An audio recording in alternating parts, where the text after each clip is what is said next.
దేవుడు యేసుక్రీస్తు వారిని పంపించడానికి ముఖ్యమైన కారణం ఏంటంటే, నిజంగా మనందరం కూడా ఈ పాపము అనేటువంటి మురికిలో పడి కొట్టుకుపోతుంటే ఆ పాపం నుంచి మనల్ని బయటికి తీసుకురావాలని దేవుడు మనకి ఆ యేసుక్రీస్తు వారిని ఈ లోకానికి పంపించడం జరిగింది. ఎందుకంటే మొట్టమొదట మానవుడైనటువంటి ఆదాము ద్వారా ఈ లోకంలోనికి పాపం ఎంటర్ అయింది.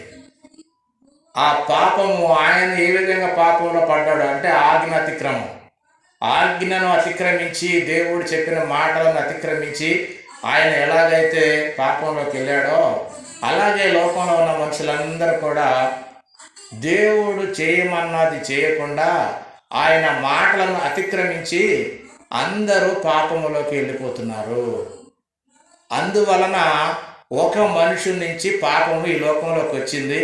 అలాగే అందరూ దేవుని మాటలను ధిక్కరించి దేవునికి అనుకూలమైనటువంటి విధంగా బతకకుండా పాపంలో పడిపోతుంటే ఇంకొక మనుషుడు భూమి మీదకి పంపించాడండి దేవుడు.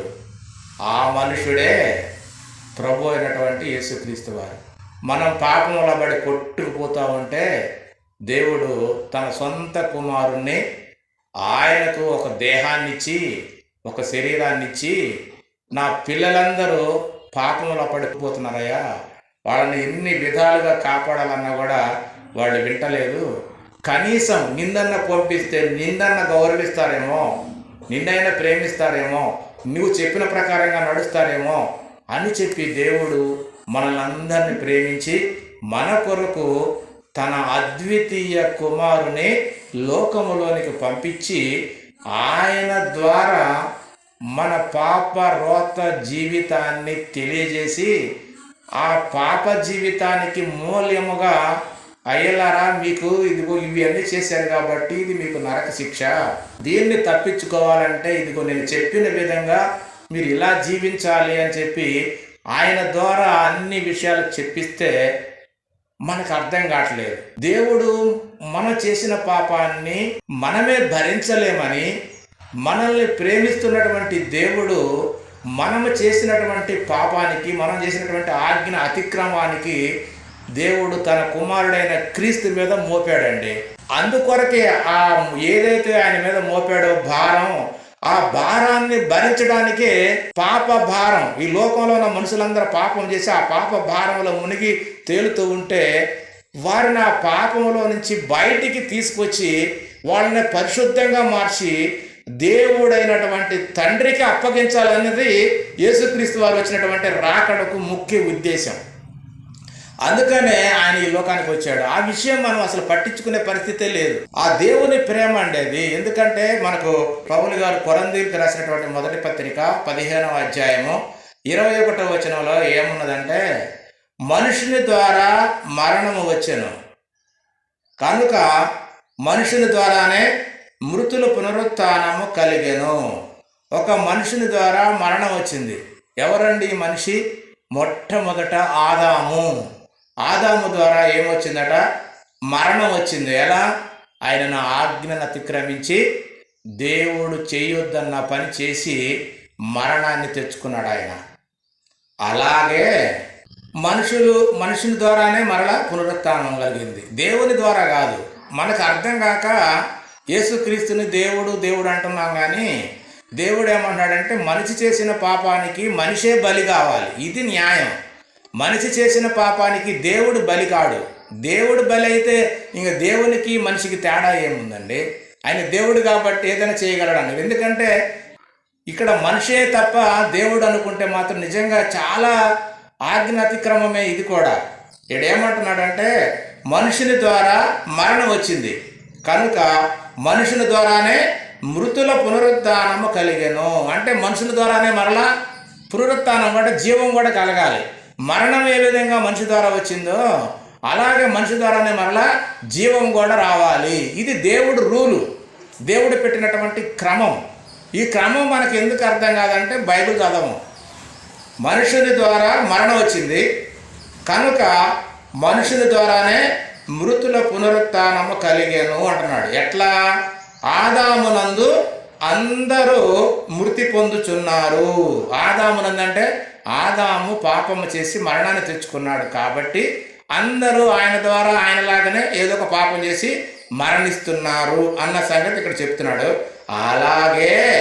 అలాగుననే క్రీస్తునందు అందరూ బ్రతికింపబడుదురు. క్రీస్తునందు ఏమో బ్రతికింపబడతారు, ఆదామునందేమో అందరూ మృతి పొందుచున్నారు అంటున్నాడు. అంటే ఆదాము ఏ విధంగా అయితే దేవునికి అనుకూలంగా జీవించకుండా దేవునికి దూరమైపోయి మరణాన్ని తెచ్చుకున్నాడో, అలాగనే దేవుడు మనల్ని ప్రేమించి పంపించినటువంటి ఆ యేసుక్రీస్తు అనే నరుడు, ఆ మనుషుని ద్వారా అందరూ తిరిగి బతికించబడుతున్నాము అంటున్నాడు. ఎందుకంటే ఆయన మనిషే, ఈయన మనిషే. మనిషికి మనిషే సాటి. ఒక యుద్ధం చేయాలన్నా కానీ, ఒక ఆట ఆడాలన్నా కానీ, ఏదైనా కానీ బ్యాలెన్స్ ఉంటుంది, సమం ఉండాలి. నియమం ఇది. ఈ నియమం కూడా మనకు అర్థం కావటం లేదు. మనిషి చేసిన పాపానికి మనిషే చచ్చిపోవాలి, ఇది నియమం. ఇది నిజంగా ధర్మం కూడా. ధర్మశాస్త్రం కూడా చెప్పేది ఇదే. కాబట్టి ఆదాము అనే ఒక మనుషుడు పాపం చేసి చనిపోయాడు. యేసుక్రీస్తు అనే నరుడు ఆ పాపానికి విముక్తి కలిగించడానికి ఈ భూమి మీదకి వచ్చి పాపము లేకుండా బతికి మనిషిని పరిశుద్ధుడిగా మార్చడానికి మనిషే ప్రయత్నం చేశాడే తప్ప మనిషిని పరిశుద్ధుడిగా మార్చడానికి దేవుడు రాడు. దేవుడు వస్తే, దేవుడు చేస్తే పెద్ద గొప్ప విషయం ఏముందండి? దేవుడు మనిషిగా వచ్చి మనిషి చేయలేని పని దేవుడు చేశాడు అనుకోండి, దేవుడి గొప్పతనం ఏముంటుంది ఇంక అందులో? దేవుడికున్న శక్తి నాకుంటే నేను కూడా చేస్తాను కదా. ఈ కామన్ సెన్స్ కూడా లేదు మనిషికి. అందుకనే దేవుడు దేవుడు దేవుడు అంటుంటారు. అది అర్థం కానిటువంటి బాధ. ఇక్కడ ఏమిటంటే ఆయన ఏమంటున్నాడంటే, ఆదామునందు అందరూ మృతి పొందుచున్నారు, అలాగనే క్రీస్తునందు అందరూ బ్రతికించుచున్నారు. అంటే ఒక మనుషుని ద్వారా మరణం వచ్చింది, మరొక మనుషుని ద్వారా జీవము కలిగింది. ఇద్దరు మనుషులే. ఇది మనకు అర్థం కావాలి. ఖచ్చితంగా ఇది ధర్మం. ధర్మశాస్త్రం కూడా ఇదే. న్యాయం అంటే న్యాయంగా ఉంటుంది. అంటే ఒక మనిషిని గురించి మనిషి చనిపోవడం న్యాయం. ఒక మనిషి గెలిచాడు, ఒక మనిషి ఓడాడు అంటే ఇద్దరు మనుషులకు పోటీ పెడతామండి. ఒక కబడ్డీ పోటీ, ఒక క్రికెట్ పోటీ. క్రికెట్ ఆడారు. క్రికెట్ ఆడినప్పుడు ఏమైంది? గెలుచుకున్నారు వాళ్ళు. ఆస్ట్రేలియా గెలుచుకున్నది. అంటే ఉదాహరణ చెప్తున్నాను నేను. మనుషులు ఆడారా? ఆ మనుషుల్లోకి ఎవరన్నా దైవత్వం వచ్చి, లేకపోతే ఆ మనిషి దేవుడు దూతలను కొంతమందిని మార్చి ఈ మనుషుల మీద పోరాటం చేశాడా? మనిషి మీద పోరాటం చేసి గెలవాలి అంటే ఖచ్చితంగా మనిషే ఉండాలి తప్ప దేవుడు యాక్షన్ మార్చుకొని మనిషిగా వచ్చి పోరాటం కాదు. ఆదాము ఎలా మనిషో యేసుక్రీస్తు వారు కూడా శరీరాన్ని ధరించుకొని ఆయన కూడా మనిషిగానే ఈ భూమి మీదకి వచ్చి మనిషిలాగా పోరాడాడే తప్ప నిజంగా ఆయన దేవుడు కాదండి. దేవుడు రూపాన్ని మార్చుకొని రాలేదు. అది న్యాయం. కాబట్టి క్రీస్తు నందు మనందరము బ్రతికింపబడుతున్నాము. ఈ సంగతి మనకు అర్థం కావాలి. కానీ యేసుక్రీస్తు వారు కూడా మానవుడని స్పష్టంగా బైబిల్ చెప్తుంది. దేవుడు అంటే దేవుడు మనిషి కోసం చనిపోవడం ఏంటండి? ఒక మనిషి చేసిన పాపానికి మనిషే చనిపోవాలి. ఇదే న్యాయం, ఇదే ధర్మం. ఎందుకంటే మనం కూడా మళ్ళీ మన మనుషుల కోసం చచ్చిపోవాలని చెప్తున్నాడు. మనము కూడా మన సహోదరుల కొరకు ప్రాణము పెట్టబద్ధులమై ఉన్నాము అంటున్నాడు. మనం దేవుళ్ళమా? యేసుక్రీస్తు వారు ప్రాణం పెట్టాడు మనందరి కొరకు. ఆయన దేవుడు అనుకుంటున్నాం, బాగానే ఉంది. మరి రేపొద్దు మనకేమో చెప్తున్నాం, మనకేంటి ఆజ్ఞ? మనము కూడా మన సహోదరుల కొరకు మన ప్రాణము పెట్టబద్ధులమై ఉన్నాము. అంటే రేపొద్దున మన సహోదరులు పాపం చేసి మరణిస్తుంటే వాళ్ళని రక్షించడానికి నువ్వు కూడా ప్రాణం పెట్టు వాళ్ళ కోసం అంటున్నాడు దేవుడు ఇక్కడ. అదే మాదిరి అండి. యేసుక్రీస్తు వారిని మనకు మాదిరి చూపించాడు. మీ అందరి కొరకు నా కుమారుడైన క్రీస్తు ఏ విధంగా పాపానికి మరణానికి ఆయన్ని అప్పగించానో మీరు కూడా మీ ప్రాణాలు పెట్టండి, మీ ప్రాణాలు పెట్టడం చెప్పి దేవుడు చెప్తున్నాడు ఇక్కడ. మనకు అర్థం కావద్దా?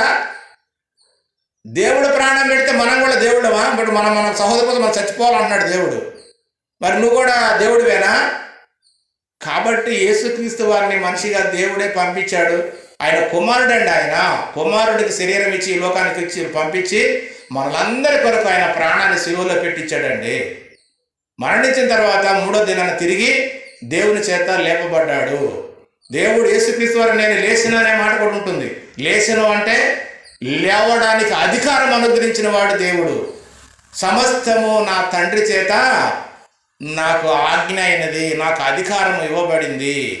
సమస్తము తండ్రి తనంతట తాను ఎలాగో జీవం కలిగి ఉన్నాడో అలాగే నాకు కూడా ఆ జీవం కలిగి ఉండడానికి దేవుడు నాకు అధికారం ఇచ్చాడు, దేవుడు నాకు అధికారం ఇచ్చాడు అంటాడు.